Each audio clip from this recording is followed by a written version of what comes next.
जी हां, 5 दिन में 25 मर्डर और शव के साथ भी अमानवीय व्यवहार। सीरियल किलर की खौफनाक कहानी। दोस्तों, वांटेड में आज एक ऐसी खौफनाक वारदात का जिक्र जिसे जानकर आप खुद के साथ किसी तरह की अनहोनी से खुद को बचा सकते हैं। जुर्म की यह कहानी गुजरात की है। वलसाड़ के पारडी तालुका में कोतवाली इलाके में रहने वाली बीकॉम सेकंड ईयर की स्टूडेंट ट्यूशन से घर लौट रही थी। इसी दौरान सुनसान इलाके से गुजरते वक्त एक शख्स ने उसे झाड़ियों में खींच कर ले गया और जहां उसके साथ में दुष्कर्म किया, गला दबा करके हत्या कर दी। इतना ही नहीं, आरोपी वारदात वाली जगह 2 घंटे बाद फिर लौट कर आया। यहां उसने छात्रा के शव के साथ भी दोबारा दुष्कर्म किया। इसी दौरान कुछ लोगों के आने की आहट सुनकर जल्दबाजी में अपनी टी शर्ट और बैग छोड़ करके भाग निकला। वारदात का शिकार हुई स्टूडेंट देर शाम तक घर नहीं लौटी तो परिवार उसकी तलाश में जुटा। पुलिस को सूचना दी गई। पुलिस की 2 टीमें इस पूरे मामले में उस सीरियल किलर की तलाश में लगी। एक सीसीटीवी कैमरे में छात्रा ट्यूशन से घर लौटती हुई नजर आई, लेकिन उसके बाद बीच रास्ते में ही गायब हो गई। इसलिए पुलिस ने रेलवे ट्रैक के पास का इलाका छानना शुरू किया। आखिरकार रात को मोतीवाला फाटक के आसपास झाड़ियों से उसका शव बरामद हुआ। पैनल पीएम का प्राथमिक रिपोर्ट जो आई उसमें रेप और उसके बाद में गला दबा करके हत्या की बात सामने आई थी। अब आइए आपको बताते हैं कि आखिर पुलिस को कामयाबी मिली कैसे। पुलिस की कामयाबी में 10 टीमें 2000 कैमरों की जांच सहायक हुई। आरोपी गिरफ्त में आया। दरअसल पारडी पुलिस ने अज्ञात शख्स के खिलाफ मामला तो दर्ज कर लिया, मगर अंधेरे में वो तीर चला रही थी। लेकिन इसके बाद वलसाड़ जिले के 3 डिप्टी एसपी के नेतृत्व में एलसीबी एसओजी क्राइम ब्रांच समेत पुलिस की कुल 10 अलग अलग टीमें जगहों पर अलग अलग जगह छापेमारी की कार्रवाई शुरू करती हैं। आरोपी की पहचान के लिए एक महत्वपूर्ण कड़ी थी कि छात्रा के पास से एक खाली बैग, एक टी शर्ट मिली। रेलवे ट्रैक के पास के सीसीटीवी फुटेज चेक किए गए। पार्किंग के कैमरे में वही टी शर्ट पहने, वही बैग टांगे एक शख्स नजर आया।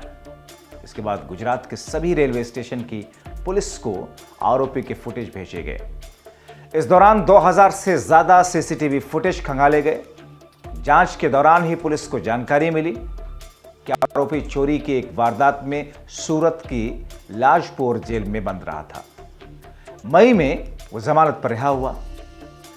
लाजपुर जेल के कुछ कैदियों ने भी उसकी शिनाख्त की। जांच में पता चला कि आरोपी मूल रूप से हरियाणा के रोहतक का रहने वाला है। पुलिस की एक टीम रोहतक गई, लेकिन पता चला कि आरोपी कई वर्षों से हरियाणा गया ही नहीं, क्योंकि चोरी की वारदात के चलते कई साल पहले उसे परिवार वालों ने घर से निकाल दिया था। अब उसके पिता का भी निधन हो चुका है। जांच टीम को आरोपी के आपराधिक इतिहास का पता चला कि दोनों में घूमते हुए वारदात को अंजाम दिया करता था। इसलिए वलसाड़ एसपी ने आरपीएफ और जीआरपी के वरिष्ठ अधिकारियों से बात करके एक संयुक्त अभियान की शुरुआत की।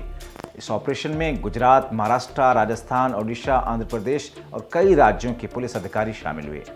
एक व्हाट्सएप ग्रुप बना। सोशल मीडिया ग्रुप में छोटी छोटी जानकारियां साझा की गई। इसका फायदा हुआ कि वापी रेलवे स्टेशन पहुंचते पहुंचते आरोपी वारदात के 11वें दिन 24 नवंबर को पुलिस की गिरफ्त में आ गया। जांच की एक कमेटी को यह मालूम हुआ कि आरोपी वापी शहर के एक ढाबे में नौकरी कर चुका था। वारदात वाले दिन वो ढाबे के मालिक से पैसे लेने वापी आया था। वापस जाने के लिए दूसरी ट्रेन के इंतजार में वलसाड़ रेलवे स्टेशन पर बैठा हुआ था। इसी दौरान ट्यूशन से अकेले घर जा रही छात्रा पर उसकी नजर गई। उसका पीछा करने लगा। रेलवे ट्रैक के पास जैसे ही छात्रा सुनसान जगह पर पहुंची, पीछे से आकर के उस शख्स ने उसका मुंह दबाया, झाड़ियों में खींच कर ले गया, जहां उसके साथ में दुष्कर्म की। आरोपी का नाम राहुल, जिसने कबूल कर लिया कि वारदात के एक दिन पहले ही उसने तेलंगाना सिकंदराबाद में भी लूट के दौरान एक महिला की हत्या की थी। इससे पहले उसने अक्टूबर में महाराष्ट्र के सोलापुर रेलवे स्टेशन के पास ट्रेन में एक महिला के साथ दुष्कर्म किया और हत्या कर दी। अक्टूबर में उसने पश्चिम बंगाल में हावड़ा स्टेशन के पास एक बुजुर्ग व्यक्ति को लूटने के बाद उसकी चाकू मारकर हत्या कर दी। अक्टूबर में ही उसने कर्नाटका के मिल्की स्टेशन पर बीड़ी न देने की मामूली बात पर एक यात्री की चाकू मारकर हत्या कर दी। पुलिस की पूछताछ में पता चला कि आरोपी चोरी, लूटपाट की वारदात को अंजाम देता है। अलग अलग राज्यों में चोरी के 13 मामले दर्ज हैं। खासकर रात में ट्रेनों में सफर करने वाले यात्रियों की कीमती सामान चोरी करता था।